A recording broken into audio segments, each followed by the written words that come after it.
All right, on this episode of Bouts Talking Bouts, happy to be talking to an individual who has a big fight coming up here. It's going on February the 13th, UFC 258, Usman versus Burns. We got a flyweight tilt going on between Gillian Robertson and Miranda Maverick, and I have Miranda on the show again. How's your day going so far there, Miranda?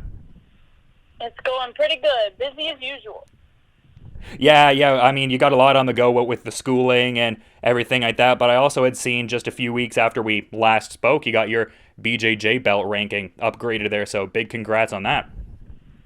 Thank you very much. It was a huge deal. It's one of those things that just comes with time, but it's still a huge accomplishment. You know, you put so much work into something that it starts to mean a lot.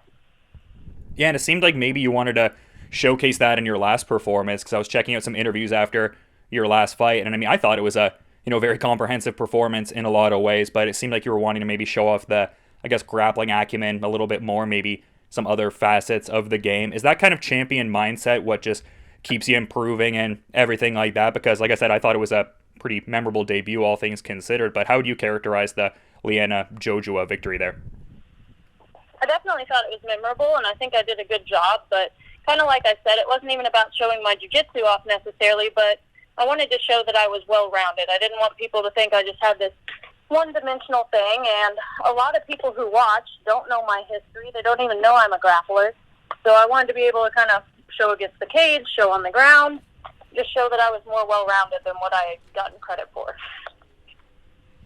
Yeah, and just like so many things working heading into that fight against you in a lot of ways. Like, I mean, obviously your dad couldn't get situated corner side with you, and just seemed like there were a few different things on the go there. How satisfying was it to finally get out there and get everything going? Because you'd obviously also had the UFC debut rescheduled too. Like, was there a degree of relief as well as, I guess, euphoria with the whole debut too? Yes. I mean, there is the euphoria just having my dream finally there, but at the same time, there was so much motivation because of the setbacks that happened. Like, I was just so ready to go in there and show what I could do and make sure that everything that happened in my past, all the people who I had ever represented, got to kind of show up and show out that day. And that everything, finally came to fruition. It had been so long, and even the debut I was supposed to have with the UFC ended up getting kind of ripped out of my hands just a couple days before I was supposed to make it there. And all I can keep telling myself is that it happened for a reason, and I think that reason might have been part of the way that my pro debut ended up going. I had more time to prepare. It was a great matchup, and it was on the biggest card pretty much of 2020, which was just unbelievable. Oh yeah, it definitely was. And also in the last fight, you had a person cornering you for the very first time there, and I understand your dad's going to be finally able to corner you here. Is it just going to be, your dad kind of handling corner duties for this one, or is there, going to be that, Pete presence in the corner there for the sophomore effort? Pete will not be there in the corner this time. He was kind of a backup plan at the time. Nobody else was able to make it with a passport and everything, and COVID / military, different things that coaches and things of that sort couldn't be there for. My dad didn't have his passport prepared, but this time I will have two of my coaches there and also my father. And he's not as much of the coach in the corner, but he's definitely there for my sanity. Yeah, and I imagine, like the last performance, it seemed like you were, battling so many different things outside of the norm. And, you adapted very, very well. But do you think this next performance, just by virtue of your surroundings being, I guess, a lot more familiar in a competitive sense, like, do you think this is going to be an even more, I guess, comprehensive performance for you? Just like, I guess, a more comprehensive reflection of your overall skill set, you think? I'm hoping so. I'm training to where it will be. I know that my opponent will likely be wanting it to go to the ground. We'll see if that ends up happening. I'm happy with it being anywhere. So I hope that all of my skills are able to show in this fight and just keep moving me up the ranks. And then I mentioned your schooling kind of off the top there. I was checking out an interview you did circa November there, and it was seeming like you were looking to get that master's in May, and then most classes kind of done towards the PhD by then. Is that kind of an accurate idea of the timeline and everything like that with your studies? Yes, I'm hoping by May I will have my thesis done with and then be working towards the PhD, have my master's done by then already. And then just working on my dissertation research and one more year of classes, hopefully. Yeah, and that goal with the backdrop of also wanting a couple of fights by mid-year and 4 fights in 2021, I don't think free time's a thing in your world, eh? Yeah, I hope not. I'm hoping to get as many fights as I can in 2021, though, honestly. It'll be a little bit difficult with school scheduling if I have to travel a long ways, but in the summer and late fall, it should be a little bit easier. I'm just excited to get some more fights under my belt and, like I said, keep moving up. And I presume like House of Muay Thai and like Norfolk BJJ and certain things like that are still kind of the staple for the operations here ahead of this one. Yes, absolutely. That's where I've been training at full time. Every once in a while I cross-train with different associated gyms and with other females who are in the UFC just to help them train or prepare for fights. But overall, I would say I'm 98% at the House of Muay Thai, which also has Norfolk BJJ within it. Yeah, because I'd noticed you were helping out Tisha Torres there in her fight camp circa like mid-November. So I imagine that has some utility too, just, having the core base of operations, but also being able to cross-train and just get different looks now and again. Yeah, absolutely. It's been good to have different opportunities and make friendships with people. I think, people realize that you're a hard worker and the I guess, commitment to the sport that you bring, and they start wanting you to be a part of that too. So I've had a lot of fun helping a few girls with their fight camps and also learning new stuff from their coaches as well. Yeah, and I mean, your opponent, Gillian Robertson here, I mean, she's a pretty established individual in the division. I mean, it seems like she's getting a lot of records centered around her fighting style, just like the amount of finishes she has in the division and everything like that.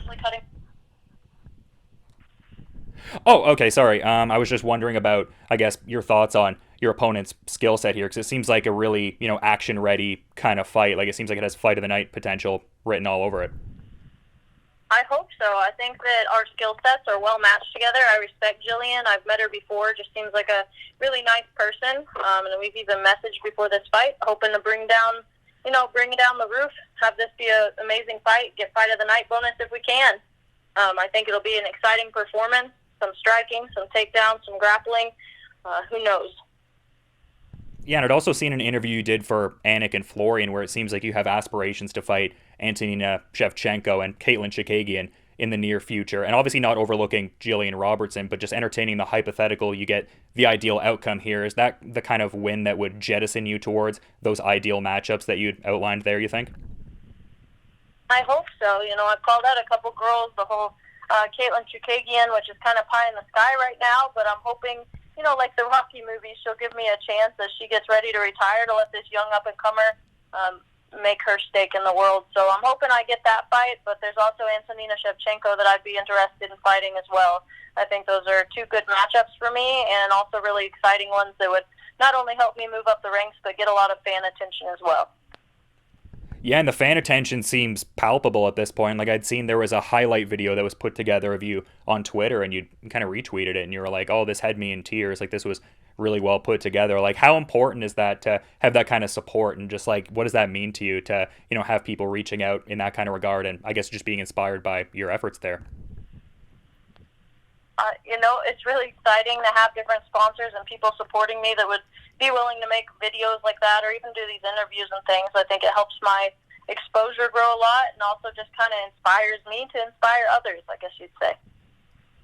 Yeah, well, that's a great way to be looking at it. But I also was checking out your Instagram, and it seemed like you were part of a documentary project there, After the Cage, kind of something you had to initially be quiet about a little bit from what I was seeing, but can you talk about it a bit now? Because I think that sounds like a really cool sort of thing you're attached to there. Yeah, I think there's going to be a little summary out pretty soon if there's not already. But basically, it looks at a lot of different retired UFC, or not just UFC, but MMA fighters, and looks at their life afterwards. But it also looks at the come up of women's MMA within that. So Brooke Mayo, Alicia Zapatella, me, were some of the females that he interviewed and is including within the documentary. And then Matt Hughes and Pat Miletich, and I believe Dan Severn and a couple others are the men that he's going to be including within the film as well, just talking about kind of how fighting impacts people and their lives that they have outside of the cage. That sounds like a really cool project. How long has this been in the works for? Like, how long has your, I guess, involvement been for this? A couple months, and my involvement was pretty simple. Like, he came there, videoed a little bit. I had an interview or two, and with members of my family, he did an interview as well, and then we were done. Well, that's pretty cool. I mean, it sounds like a great project. I'm excited to be seeing more information about it rolling out there. But also in checking out the social media, I'd seen a post around your fight where it looked like you were cutting weight and you were wearing the sunglasses and Sunglasses at Night was playing there. Could that be an entrance song for the next fight, maybe? I don't know. That one, that video alone, was just, I was like, here, get this. It was pretty amusing. I was really active leading up to that weight cut, and I was really, really happy with how the cut was going. What people don't see is the 5 minutes after that when I had to get out and was passing in and out and finishing the weight cut. But, it's you don't want to put that part on the social media and stuff. Fair. But I'm big about positive and encourage people, whether it be with the sport or using it as like ministry. I always talk about glory to God and how I want to represent that through my own fighting. So that's what I try to do. Well, that's a cool way to look at it. And the last time we were talking, you'd also mentioned that doing regular journal entries was like something that was pretty important for you. Like it seemed like a cathartic sort of thing for you, kind of like get the thoughts in order and just kind of vent a little bit. Is that something you're still kind of keeping up with, just the journal entries and things like that? I'm trying. The journal entries, not as much. Still praying, still talking, still writing stuff down in planners. Journal entries a little less just because of, obviously, my time, especially during fight camps, has just been really brutal. I mean, I imagine prayer would have a similar utility in as far as, like, there's that cathartic, you're talking about what's going on and everything like that. So still kind of getting the cathartic sort of emotional release benefit out of it, I would think. Yeah. It's not really lethargic. It never gets that way. Oh no, sorry, cathartic, not lethargic. I wasn't meaning to call you lethargic. I think you're probably the opposite of that. So I'm trying to piece together what you're saying. Sorry about that. No worries. No. I've always enjoyed making the different writing and stuff, and I always put the different poetry on my post. That's purely my poetry that I've just come up with, unless I put the quotations around it. And it's just something that I do on the side to kind of keep me calm and prepare for stuff. Yeah, well, that's a good way to be for sure. But you've been really good with your time. I've been talking about your busy schedule, and I probably should be mindful of that there. So is there anything you want to kind of add as a parting thought as we're wrapping up? Maybe a shout out to the Twitter platform there, just because you got hacked before the debut and have to rebuild a little bit?